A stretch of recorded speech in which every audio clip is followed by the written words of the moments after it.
आखिर क्राइम इतना क्यों है महिलाओं के विरुद्ध, तो उसमें कई सारे ऐसे मुकदमे थे जो फॉल्सली रिपोर्टेड थे, और वो मुकदमे मूल रूप से जमीनी विवाद थे या लैंड डिस्प्यूट थे या प्रॉपर्टी डिस्प्यूट थे या पारिवारिक विवाद थे, और उसको संगीनता देने के लिए महिलाओं को ढाल बनाकर महिला संबंधी सेक्शंस को ऐड कर दिया जा रहा था और एफआईआर दर्ज की जा रही थी। तो इस प्रवृत्ति ये बहुत ही एक डेंजरस ट्रेंड है, और इस प्रवृत्ति से निपटने के लिए मेरा ये मानना था कि हम संवाद के थ्रू, काउंसलिंग के थ्रू महिलाओं को समझाएं, समाज के लोगों को समझाएं कि आप महिलाओं को इस तरह की ढाल नहीं बना सकते हैं। और दूसरा कि लीगल रूप से भी जो फॉल्स रिपोर्टिंग होती है, उसके इम्प्लीकेशंस होते हैं, उसके परिणाम होते हैं, उसकी रेपरकशंस होते हैं, you can be implicated for false reporting. तो ये भी समझना हमको जरूरी है कि हम कुछ भी जाकर नहीं लिखा सकते, जो सत्य है घटना उसी को हम लिखा सकते हैं। तीसरा जो बिंदु था, मैंने देखा कि 363-66 के केसेस ये काफी हद तक ही होते थे, और आए दिन ये सुनने में मिलता था कि एक लड़की मतलब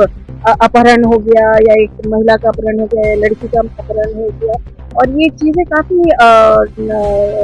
डिस्ट्रेसिंग थी कि मतलब आखिर ऐसा क्यों हो रहा है, ये एक सामाजिक अपराध है और ये इस तरह से क्यों हो रहा है। तो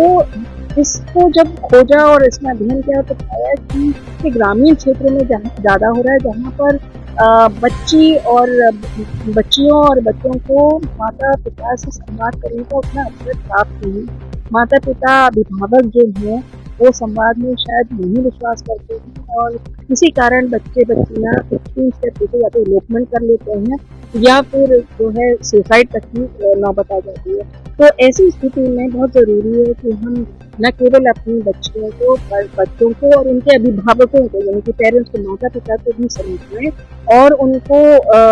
संवाद के प्रति प्रेरित करें, ताकि जो भी उनके मन की स्थिति है, मनस्थिति है, वो अपने पेरेंट्स से वो बता सके, पेरेंट्स उनको समझा सके, उनका क्या दायरा है, ताकि वो यौन शोषण से बच सकें, इसके बारे में वो उनको एजुकेट कर सकें। तो जब तक हम पेरेंट्स को नहीं एजुकेट करेंगे, वो अपने बच्चों को नहीं कर पाएंगे, और हम सभी कम्युनिटी के सभी अंगों को इसीलिए हम स्थापित करते हैं। इस संबंध में मैंने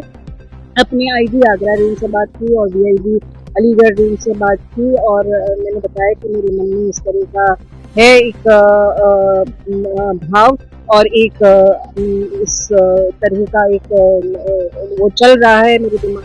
में, इसको किस तरह से निपटाया जाए या इससे हम किस तरह से आगे कोशिश करें। उसके बाद मैंने डिविजनल कमिश्नर आगरा और डिविजनल कमिश्नर अलीगढ़ से भी बात की, और फिर ये बात हमने सोची कि क्यों ना हम सब साथ मिलकर इसमें आगे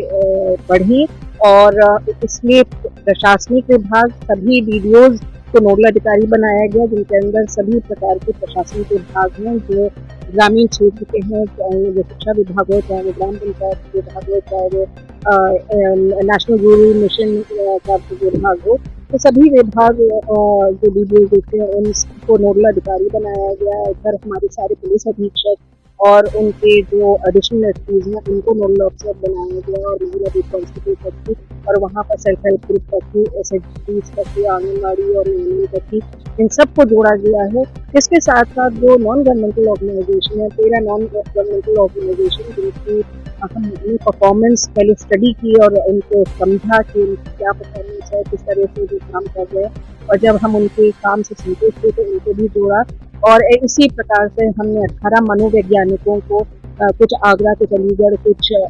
फिरोजाबाद, कुछ मथुरा के जो यूनिवर्सिटी और कॉलेजेस हैं उनसे मनोवैज्ञानिकों को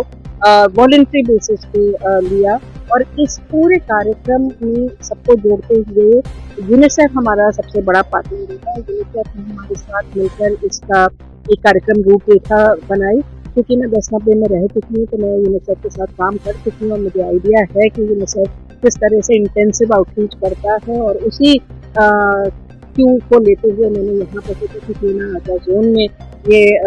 शुरू किया जाए, ताकि हम इससे लाभान्वित हो सकें, क्राइम में रिडक्शन आए, और जो इस तरह का सामाजिक क्राइम है, जो असल में वो क्राइम नहीं है, वो सामाजिक कुरीति मान लीजिए या सामाजिक डिफॉर्मिटी मान लीजिए, उस पर एक विजय पाने के लिए हम संवाद और काउंसलिंग का ये कैंपेन शुरू।